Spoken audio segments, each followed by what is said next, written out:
A Yankton businessman has written a book filled with the personal stories of area veterans who served during World War II. The book, titled Yankton's Yardbirds, is an offshoot of a project that started a dozen years ago, recording interviews with the veterans. Perry Groten finds out what made these Yardbirds so special in tonight's Eye on KELOLAND. The inspiration behind Yankton's Yardbirds came over a cup of coffee in the summer of 2013. We were at Starbucks at Hy-Vee, and we were talking about something we could do together, and we both came up with the idea of interviewing World War II veterans. My father was a World War II veteran, and Dave's always been into history and supportive of veterans. So Yankton High School teacher Doug Haar and financial advisor Dave Hosmer put out a call for veterans to interview. I put out notices on Facebook and in the letters to the editor in the paper and said, hey, if you know of a World War II veteran, send them to us, we'll interview him. So we immediately started getting phone calls. Through the years, the pair interviewed nearly 200 veterans across the country, including 102-year-old Navy veteran Jim Black, who now lives at the Nebraska Veterans Home in Norfolk. I tried to get in the Air Force and I couldn't pass the eye test, so I had a friend that was in the Navy submarine service, and he told me how great it was. And I found out it wasn't all that great when I got in. While some veterans could laugh about their war experiences, others had very chilling stories to share. I interviewed this gentleman who was a pilot on a B-29. His name was Fisk Hanley. I interviewed him down in Dallas, Texas.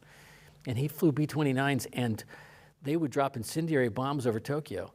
He said, I didn't even need a map. I could smell the dead bodies burning in the air when I was flying into Tokyo. Other veterans were reluctant to speak about their experiences during the war. You understood that you just dropped it. You went off in a different angle because obviously they didn't want to talk about it. So we just talked about something else. There were plenty of stories. There's plenty of other information that they could, relate to us that was meaningful. Hosmer created a file of the 118 local veterans who were interviewed.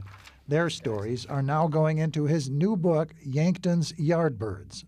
And what it really means is that's a green veteran, a green draftee who gets brought into the military and they don't know anything. So they refer to them as they're just wandering around the yard. Hosmer and Haar were working against the clock because of the advanced ages of the Yardbirds. We would interview 4 or 5 veterans a day. We spent, in the early part of 2014, I know we spent 500 hours going to interviews, preparing for interviews, editing interviews.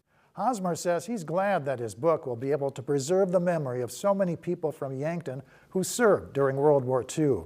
But he has one regret, that he didn't start the project sooner.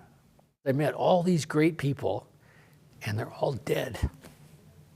It's really difficult to say goodbye to people who you value them. Hosmer expects to lose money from his book regardless of the number of copies sold because of the time and expense involved with the project. But to Hosmer, it was all worth the effort because the friendships he forged with the Yardbirds are as priceless as the stories they shared. When your friends are 85, you just don't get as many years to have. But I'm happy, and I'm happy to tell their stories for them. With Eye on KELOLAND, I'm Perry Groten.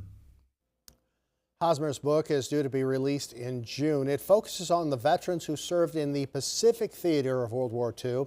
He's currently working on a second volume of veterans who served in the European theater.